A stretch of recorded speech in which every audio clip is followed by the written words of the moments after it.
어떻게 해야 우리가 이런 인정의 우상을 버릴 수 있을까 하는 것입니다. 첫째는 뭐냐면 사람의 인정에 너무 큰 가치를 두지 말라는 거예요.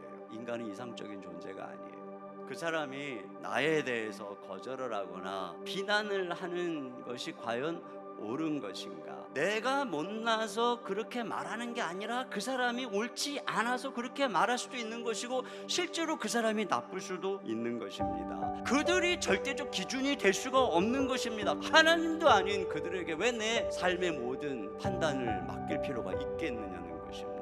여러분, 우리 주님께서는 그런 면에서 사람들의 인기가 또 중요한 사람들이 예수님에게 다가오고 그랬음에도 불구하고 예수님의 사람에 대한 태도가 어땠는가 보세요. 요한복음 2장 24절 25절입니다. 예수는 그의 몸을 그들에게 의탁하지 아니하셨으니 이는 친히 모든 사람을 아심이요 또 사람에 대하여 누구의 증언도 받으실 필요가 없었으니 이는 그가 친히 사람의 속에 있는 것을 아셨음이니라. 그렇습니다. 두 번째는 내 인생의 기초를 사람의 인정, 칭찬이 아니라 하나님의 인정, 하나님의 사랑에 둬야 합니다. 우리는 다른 사람이 나를 어떻게 보는 게 아니라 내가 나를 어떻게 보는가, 이 렌즈가 중요한 것입니다. 이 렌즈를 바꿔야 되는데 자신을 다른 사람과의 비교의 렌즈가 아니라 하나님의 선택의 렌즈로 봐야 하는 것이에요. 하나님께서 저와 여러분을 우리가 다른 사람보다 또 뛰어난 게 있고 훌륭한 게 있어가지고 우리를 선택하신 게 아니잖아요. 오히려 우리가 더 야비하고 더 시원찮고 연약함에도 불구하고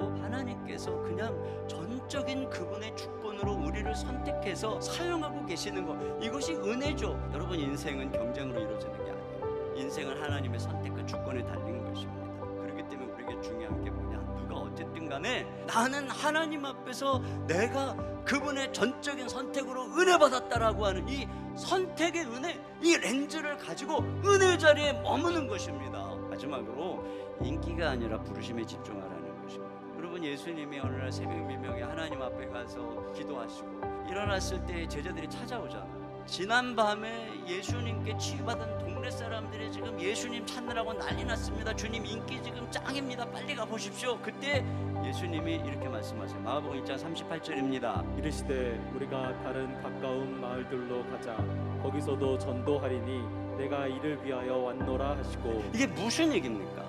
예수님이 지금 인기가 급상승했어요. 그런데 주님께서는 인기를 따라가지 않고 부르심을 따라간다는 거예요. 여러분, 우리는 인정을 받으려고 인생을 살아가는 게 아니에요. 이미 하나님 앞에서, 예수 그리스도 앞에서 우리의 존재는 인정을 받은 거죠. 자기 존재 입증이 끝난 거예요. 예수님은 그날 새벽 미명에 이미 하나님으로부터 내가 너를 사랑한다, 내가 너를 기뻐한다, 너는 내 사랑하는 아들이다, 이미 그 존재 증명이 끝났어요. 그렇기 때문에 더 이상 사람들의 인기와 사람들의 인정을 받으려고 살아갈 이유가 없는 것이죠.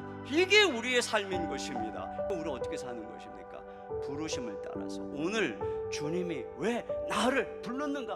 우리는 사람이 아니라 우리를 부르신 한 분, 그분만 바라보면서 걸어가야 됩니다. 오스게니스가 소명에서 한 말입니다. 사람에게는 우리가 증명할 것도 입증할 것도 얻을 것도 잃을 것도 없다. 우리는 오직 우리의 유일한 청중이신 그리스도, 그분만 바라보고 따라가면 된다. 여러분, 이게 소명의 삶이에요. 이런 삶을 사시길 주님의 이름으로 축원합니다.